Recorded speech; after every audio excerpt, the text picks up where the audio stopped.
Hello, everybody, and welcome once again to The Verdict. Mick, Cornett with Meyers.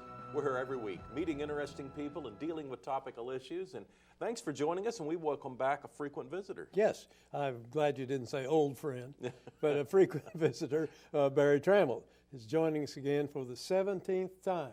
He's approaching the record. Hasn't quite reached it yet, but he's going to shortly, probably. Very exciting times, and there's always things to talk to Barry about with all the movement in college football, the Oklahoma City Thunder, and a lot of other topics that we can get into today. Barry's a breath of fresh air in a lot of those topics. Well, he is.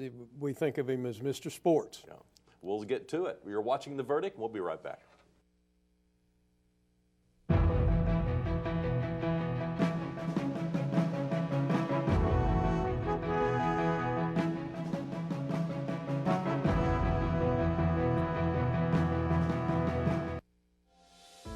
Right now, 6 feet can feel like a long ways away. But from 6 feet, we can still smile at each other. From our doorways and our stairways, from opposite sides of the street and opposite sides of the country. Through fear and frustrations, we can remind each other that we are still here for each other. Because we can still smile at each other. And we're not going anywhere. Military service ran in my blood, starting from my father, which joined the Navy. On the Chickasaw side, my uncle, which served in the United States Army. I'm Benjamin Espinosa, Chief Petty Officer, United States Navy, and I'm Chickasaw. I went to the Secretary of Defense's staff at the Pentagon in Washington, D.C., which ultimately led to becoming a combat support technician for Naval Special Warfare, specifically SEAL Team 10. I think to be proud and to love your tribe, to love being Chickasaw, you also have to love being American. You also have to love everything that America stands for. Equality, perseverance, professionalism, and power. I want my family to know that their father is a good person, but also feels that he has an obligation to the country and to love this nation. Anything worth having is worth dying for. The military and the country owes me nothing. I owe it everything. See more stories about the Chickasaw people at profilesofanation.com.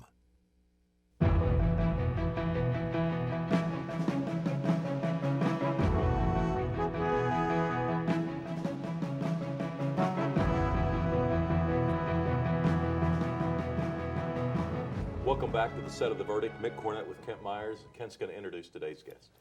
Well, as we indicated, Barry Tramel's joining us again to talk about one of our favorite subjects, and it may be his favorite subject, sports.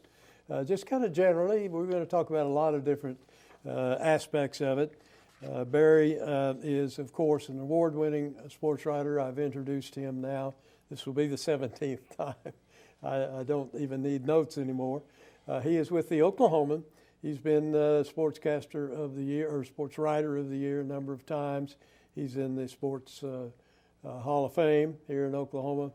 He's always friendly and easy to get in touch with and easy to say yes, and we therefore wear him out with appearances on The Verdict because we know you enjoy hearing from him. Very glad to have you. Thanks for having me, guys. Yeah. Okay, let's talk college football. I read your article, I guess, this past week on scheduling and pods or no pods, or who Oklahoma and Texas, as they enter the Southeast Conference, might be scheduling on an annual basis. What's your thoughts on all of that? Because that's a pretty important aspect of joining the SEC.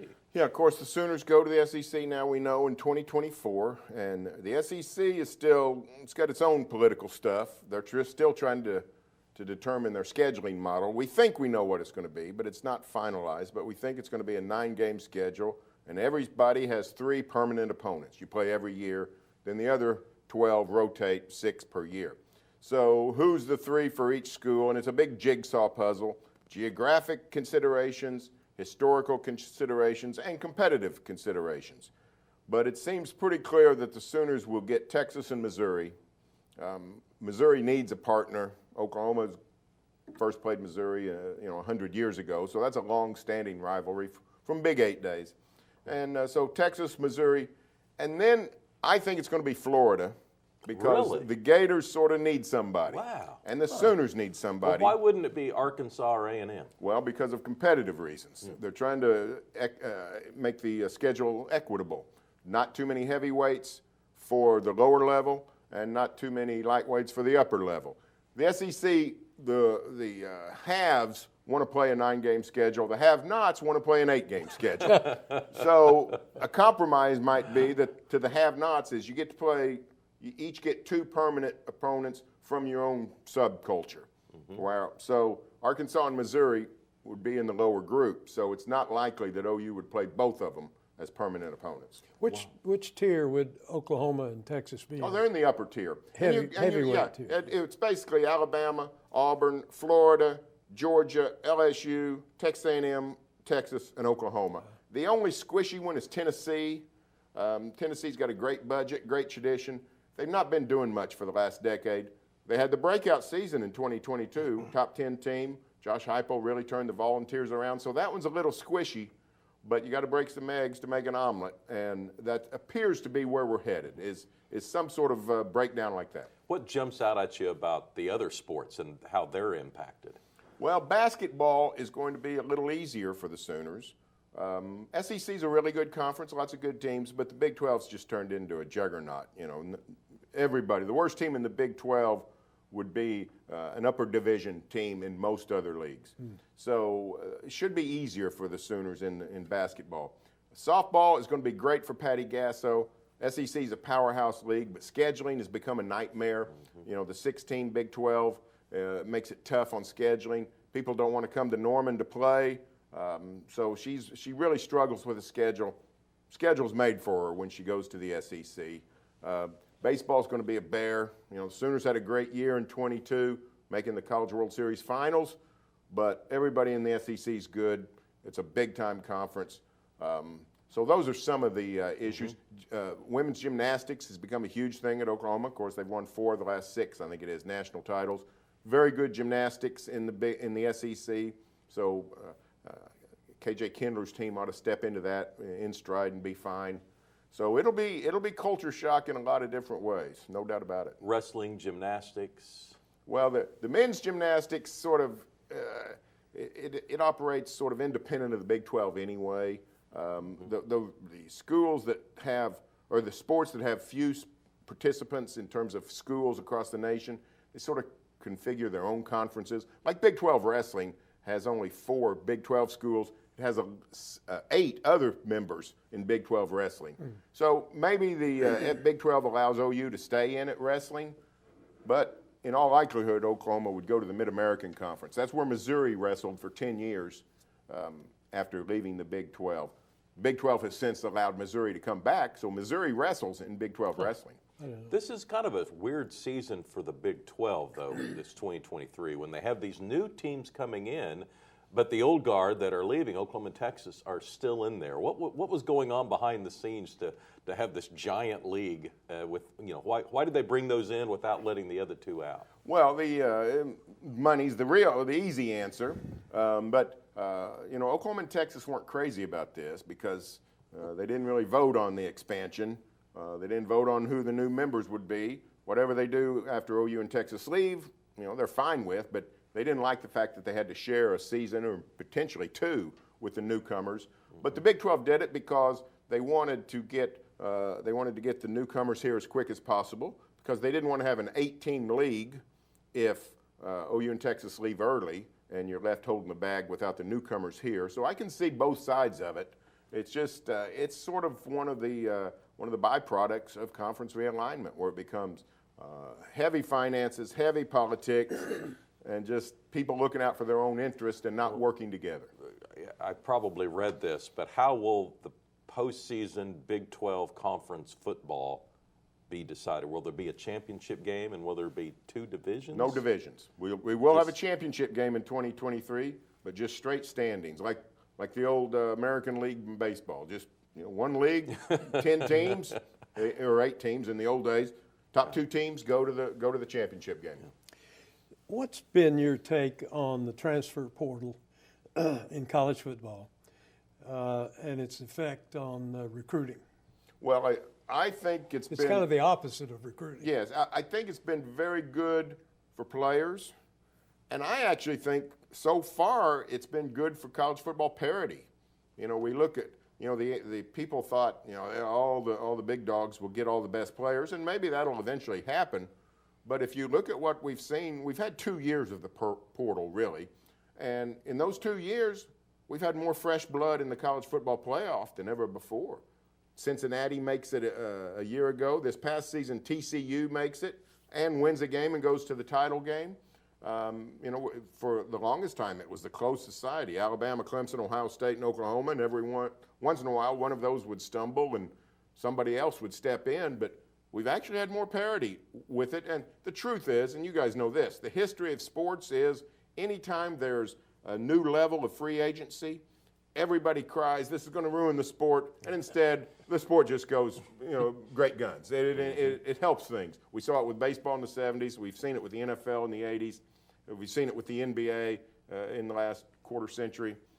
So free agency generally helps, and that's what this is. It's for college sports, college football, free agency. Yeah. And what it does is it makes recruiting, I think, easier for coaches because you take a good chunk of your resources and your time and you focus on getting guys who have actually played college football. So a better idea of what caliber of player you're getting. So, we've seen teams do remarkable turnarounds. TCU was helped mightily by the portal. Michigan State, big turnaround a year ago because of the portal. It makes it easier for a coach to rebuild. Let me ask you a follow-up on other sports. Are all the other collegiate sports subject to that same transfer portal? Oh, yeah, and the truth is people didn't really pay a lot of attention, but except for 4 sports, everybody already had it. I mean, the transfer portal, immediate eligibility. If you were a wrestler or a sprinter in track or a tennis player, you could transfer from West Virginia to California or from Texas Tech to Penn State without sitting out. So this was happening in other sports. We just didn't pay a lot of attention to it. We're going to take a break, and then I want to get into the NIL and how it plays into the portal and how it's affecting high school and college athletics. Our guest is Barry Tramel. We'll be right back. You're watching The Verdict.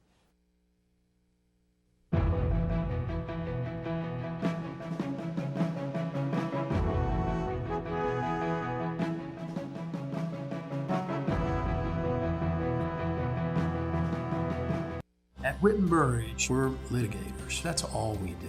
All of our clients, some sort of wrong has occurred to them. We try to right that wrong. Corporate America, they have all the power. It's sort of like going against an army. I like helping the underdog. That's what gets me up out of bed every day. Our success rate is phenomenal, but that's not all they get. We care about people.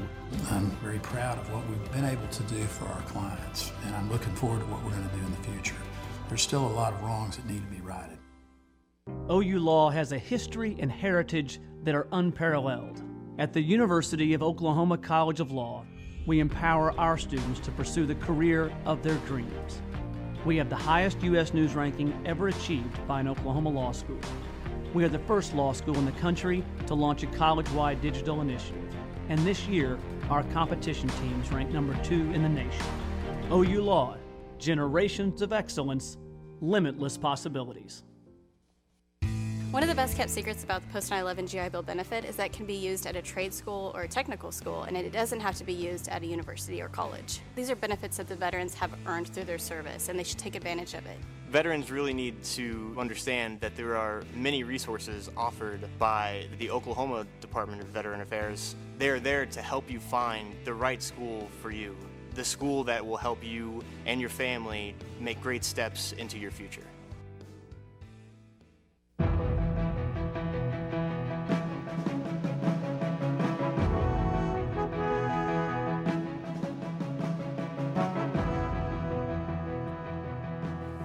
Welcome back to the set of The Verdict. Mick, Cornett, Kent Meyers, and our guest, Barry Tramel. Barry, the NIL, as we talked about the portal in the last segment. What about the NIL? What are your current thoughts on how that's working out? Well, I think the NIL is like a lot of what we encounter in American society. People think it's the boogeyman, and it's really not that big a deal. You know, you hear reports of somebody signing, and a kid at Florida did this for getting $13 million. Well, he gets out of his letter of intent because it turns out they weren't giving him 10% of that. So, and there's a lot of stories about how much guys are getting. And the truth is, all these stories are way overblown. The numbers that are thrown out, they don't make any financial sense. Anybody that has any semblance of math could figure it out in 5 minutes. Hey, this doesn't jive. Well, all we're seeing now is we're seeing players getting compensated for their name, image, or likeness. The only potential problem is it was never designed to be a recruiting enticement. And we're seeing that clearly creep in. And there are boosters not paying people for their name, image, and likeness. They're paying kids to come to a certain school. And the kids are finding that all the promises that are made are not necessarily coming to pass. So there's going to be an adjustment. There's going to be a smoothing out process. But I think it's going to fall out and be okay. If there was that much money to be spent, people would have already been spending it. These place like Oklahoma or Alabama, it doesn't matter. Georgia, it doesn't matter. I mean, there's not 10,000 people sitting around with $1 million just waiting to spend on college football. That's not.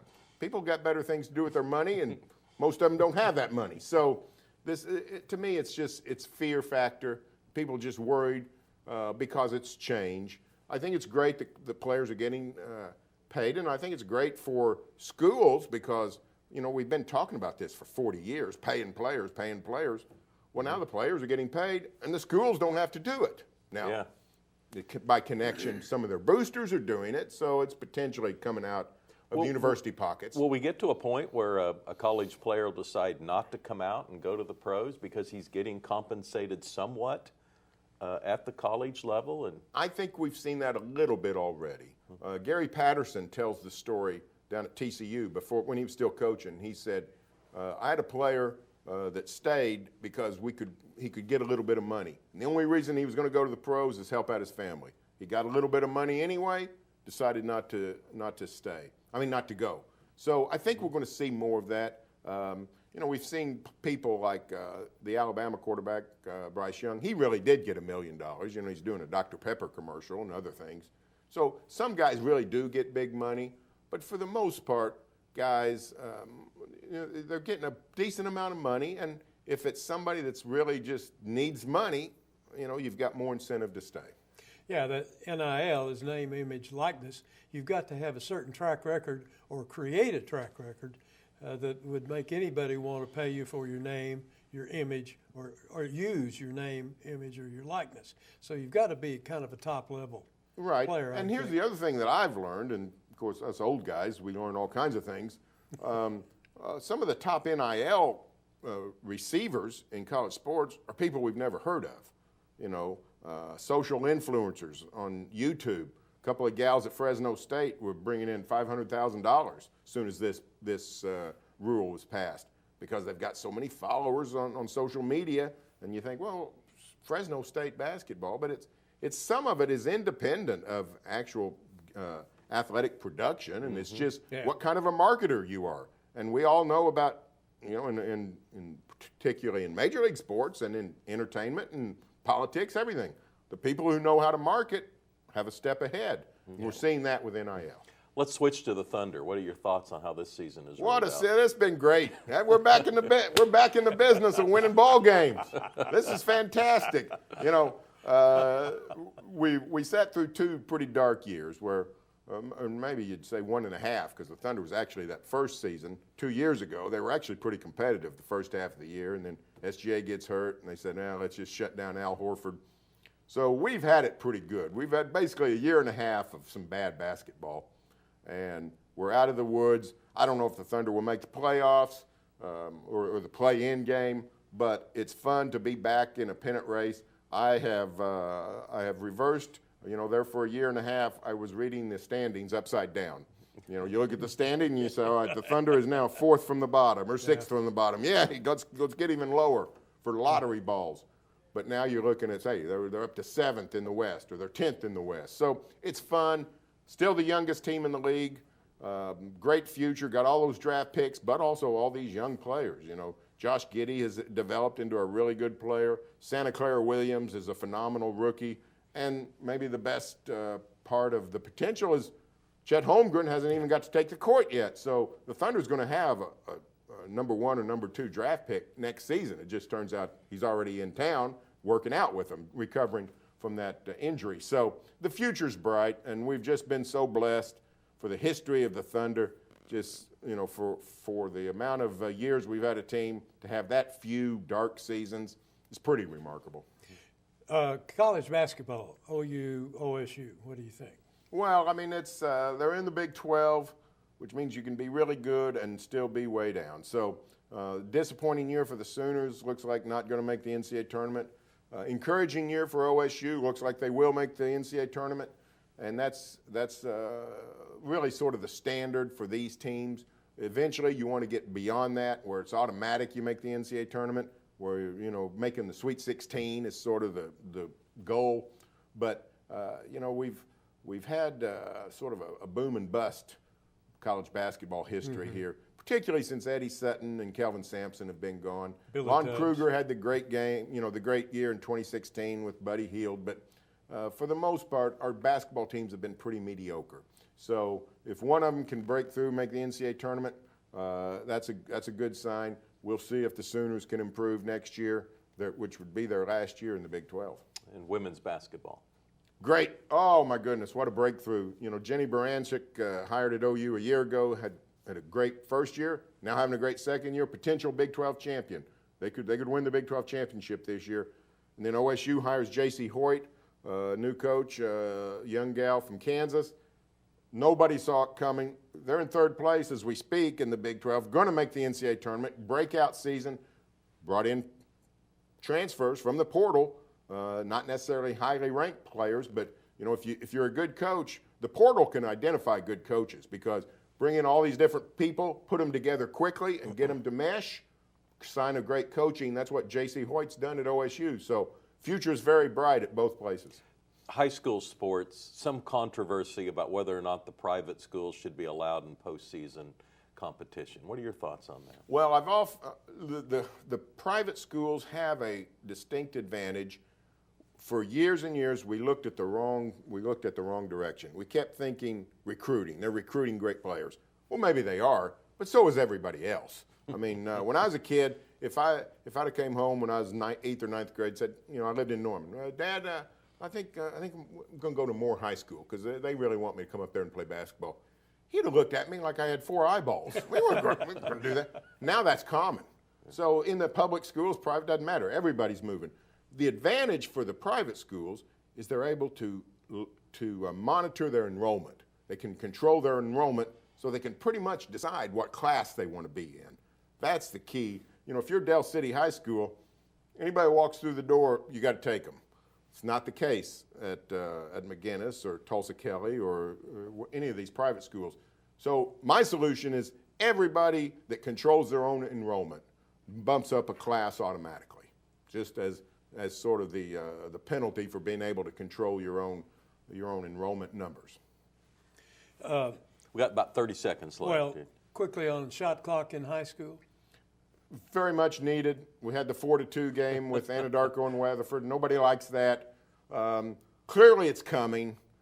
It's a financial issue for most people, though. Extra expense of maintaining the equipment, hiring people to run it. And, you know, when you're talking about it's a small amount of money, but to some school district, that matters. So eventually it's coming. It's just going to still take some more time. You want to be in the shot clock business. That's right. You have to sell 1,000 shot clocks around the state. That's exactly Barry, right. thanks for coming on the show. You bet. All right. Appreciate it. Kent and I'll have a final word when we return.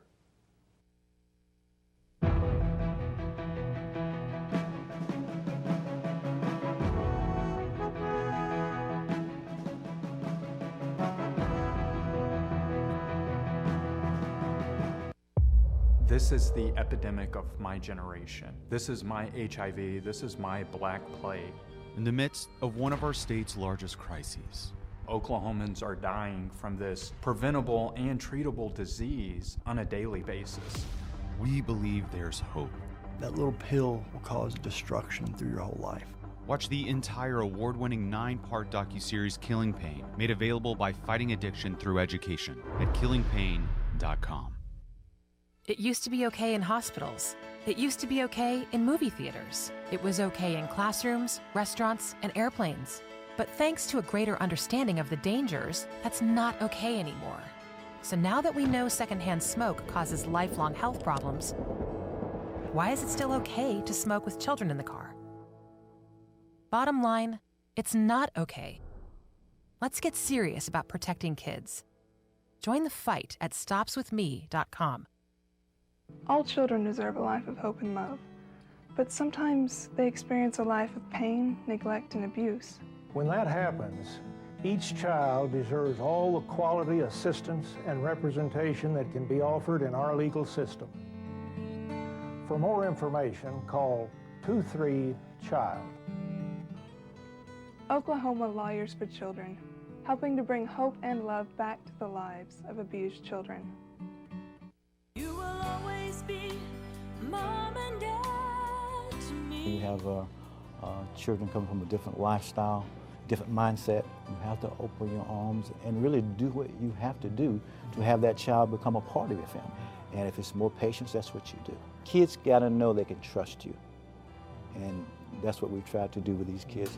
You will always be mom and dad to me.